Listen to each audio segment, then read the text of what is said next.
Pee in this cup." The stern doctor sat behind the desk in her dim beige office, under-illuminated by a metal desk lamp fitted with a bulb that cast a dull glow over everything and seemed to have been last changed when de Gaulle was president. She handed me a paper receptacle that felt like it was made of newsprint and averted her eyes. Somewhat.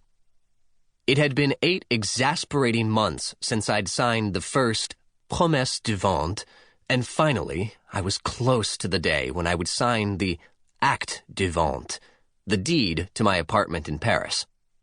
Or, as time-pressed Parisians shorten it, l'appart. And here I was. The last act I had to do was just relax. Which, considering the circumstances, being vaguely scrutinized by a doctor while standing in the middle of her cabinet, anxiously trying to fill a paper cup that threatened to crumple in my free hand, is not an easy task.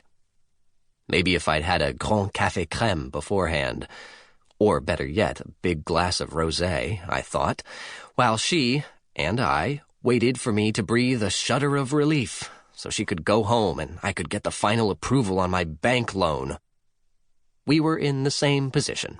Well, not literally. Waiting for the same thing. She'd already taken a blood sample and rigorously checked my vital signs to make sure I was in the bonne santé required by the French bank to approve my mortgage. I'd applied for a few mortgages before in the United States, but a medical screening had never been part of the approval process. I was puzzled until a banker explained it to me. "Monsieur Lebovitz, we don't want you to die." Which was something I couldn't disagree with.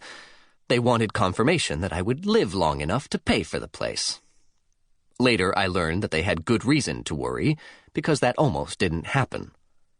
I urgently needed to complete this final task before they'd release the funds for the loan, and I could finally take possession of the apartment I'd spent years looking for. Ever since my arrival in Paris a decade earlier, I had been living in a charming chambre de bonne, one of the minuscule top-floor apartments tucked just under the curving roof of a blocky yet regal Haussmannian building in the Bastille quarter of Paris. Chambres de bonne are single rooms where the maids, les bonnes, once lived. Nowadays, they're sought after by Parisians because they are often the cheapest places to buy, especially the ones in buildings without elevators.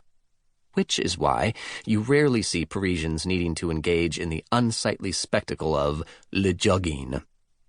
Although I'd recently spotted one woman running in the Tuileries doing her laps in espadrilles. Other advantages are the spectacular views, and, best of all, there are no neighbors in heels clomping around above you. In Paris, the more high-strung the woman, the higher the heels, which I know from first-hand experience. And not just from one of the many narrow misses I've had with them playing the Parisian version of chicken, not sure if they call it poulet, on the sidewalks to see who will move first. I've learned that holding a baguette and swinging it parallel to the ground just below waist level gets anyone you're up against to move first. But because there was one living below me who was so hyperactive that I could hear her racing around at all hours, most often between 1 and 4:30 in the morning, when her heels resonated so loudly that the noise woke me up a full floor above her. Another thing that made it hard to sleep in that apartment was the weather, though I didn't mind staying awake, listening to the pounding thunderstorms that lashed down on Paris. The pelting rain in the fall and winter drowned out the traffic noises on the busy boulevard below and would eventually soothe me to sleep. But, come summer, sleeping, or doing anything else, became impossible, as the temperature soared under the zinc roof, which I lived directly beneath, to as high as 110 degrees Fahrenheit. The only upside was that I had a lot of pre-melted chocolate always on hand. The chambres de bonne were built to house the help, so were intentionally Spartan. The apartments didn't have kitchens, and some had separate back staircases, so the domestics could discreetly slip into the family's apartment without having to pass through the front door. Bathrooms were shared Turkish toilets in the hallways. So, next time you're in Paris and lusting over a rooftop apartment listed in a real estate agency window, check to see if there is a bathroom. And an elevator, unless you don't mind climbing up 7 flights of stairs. More and more of the buildings do have elevators now, but many still share one bathroom with everyone else on the floor. And speaking of floors, they're often Turkish toilets, which consist of a hole in the floor with 2 places to stand your ground.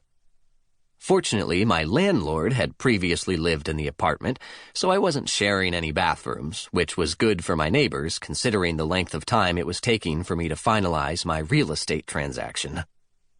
Sure, the chambres de bonne are charming, or cozy, as they'd say in American real estate lingo, but most are just a single room, 200 to 300 square feet, 18 to 28 square meters, or roughly the size of an American kitchen.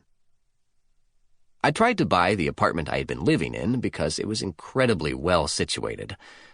My place had been joined with another chambre next door, so I actually had 2 rooms, which made all my other friends who lived in a chambre de bonne, singular, jealous.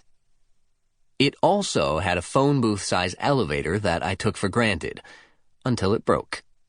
I was crammed in there when it malfunctioned and barely managed to crook my elbow to lift the emergency phone to my ear to call the elevator company.